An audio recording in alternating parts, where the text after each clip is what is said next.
ini बै समनि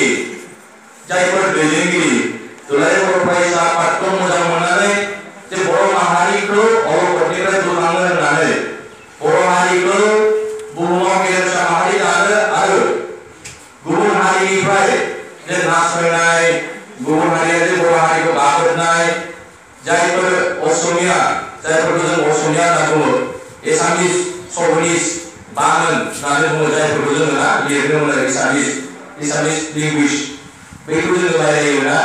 जोङो बुङो बैसोर मानसिफ्रा बर' हारिखौ ट्राइबेलफोरखौ गुबुन गुबुन आसामनि मानसिफोरखौ असमियानि अनगायै बैसोर मानसिफ्रा गाग्लोबनानै ओरैबायदि गाज्रि बाहायोमोन बिसोरो माने बर' होननाय ट्राइबेल होननाय मानसिफोरखौनो मुगैयोमोन सैयामोन आरो बिसोरनि राव थुनलाइ आरो कालचार एभ्रिथिं बिथांमोना जोंनि गेजेराव सोलोंहोनो नागिरोमोन नाथाय बर' हारिया जोंहा मोनसे डिस्टिंक्ट जोंहा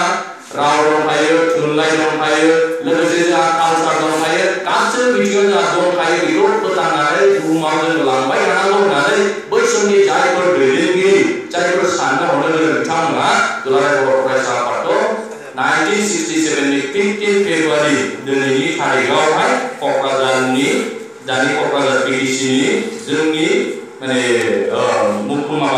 जोंनि बिटिसिनि केपिटेल बेवहाय ट्राइबेल हाउसआव दानानै लानाय जादोंमोन बै समावहाय 1967 गोसोआव दं ना माला जों जायामोन बबे मायथाइयाव हा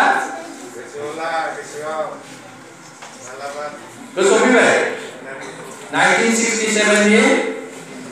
15 फेब्रुवारि जिगियाव मोनो ना नोंसोर जिगियाव मोना मोनो जिगियाव मोना बिनि गिबिसिन आफादगिरिया सोर दाना दे जिगियाव मोनोबा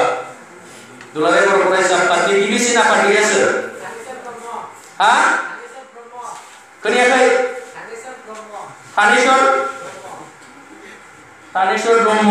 आंबो स्पर्ट सेक्रेटारि होननायखाय थानेश्वर ब्रह्मखौसो होननाय नामा जायासै दा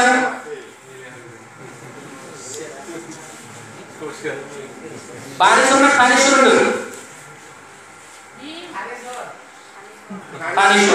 थानेश्वर नङा एसे जाथारसैमोन बानेश्वर रंसारि बानेश्वर बसुमतारी जाबाय ना थानेश्वर नङा रंसारि बानेश्वर बसुमतारी आरो जेनेरेल सेक्रेटारियालाय जोंनि क'क्राझारनि सेरफांगुरिनिनो बिनि मालाबा माने फुटबल होबाय थानाय जायो बिनि नामावहाय मा नाम मा नाम बिनि मुङै फुटबल टुर्नामेन्ट होनाय जायो सोर बे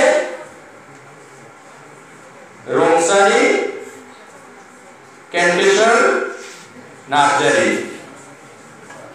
जाबाय ना गोसोआव लानांसिगोन दा आफादगिरिया सोरमोन बानेश्वर बसुमतारी बाक्सानि आरो गाहाय नेहाथारिया